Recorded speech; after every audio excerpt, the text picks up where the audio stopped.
Born April 5th, 1839, Robert Smalls had the most miraculous daring escapes from slavery during the Civil War. While having his labor rented out to a Confederate transport ship, the USS Planter, Smalls devised a plan with the help of his fellow enslaved crewmates that would go on to achieve not only their freedom but that of their families.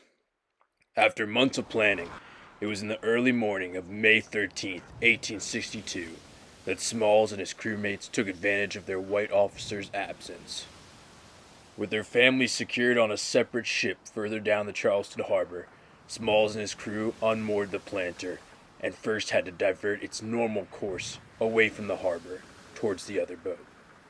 After picking up the women and children and not alerting any soldiers on lookout, Smalls would then pilot the ship disguised as a captain through 5 Confederate checkpoints, including Fort Sumter, which at the time had more than 80 guns, which would have blown them out of the water at any given moment.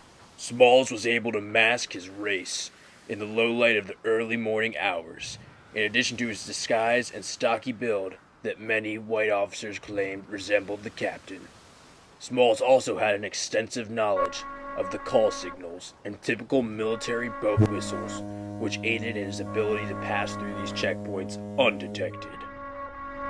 By the time they were passing Fort Sumter, Charles J. Relia, the actual captain of the Confederate ship, would have come to find his ship missing from the harbor, but Smalls and his crew were too far gone for him to sound the alarm fast enough. It would not be until Smalls and his crew were out of firing range that Confederate soldiers at Fort Sumter began to desperately try and flag Confederate troops at Morris Island. But it would be too late. After almost being fired upon by the Union ship Onward because the fog of the morning concealed their white flag of surrender, Smalls would go on to tell the Union ship captain, "Good morning, sir. I've brought you some of the old United States guns, sir, that were for Fort Sumter, sir."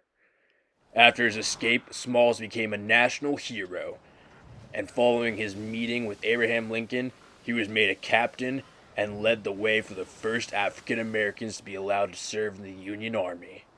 In the aftermath of the Civil War, Smalls would be elected into the South Carolina legislature and later served 5 terms in the U.S. House of Representatives, where he advocated vigorously for civil rights and education. Don't forget to subscribe.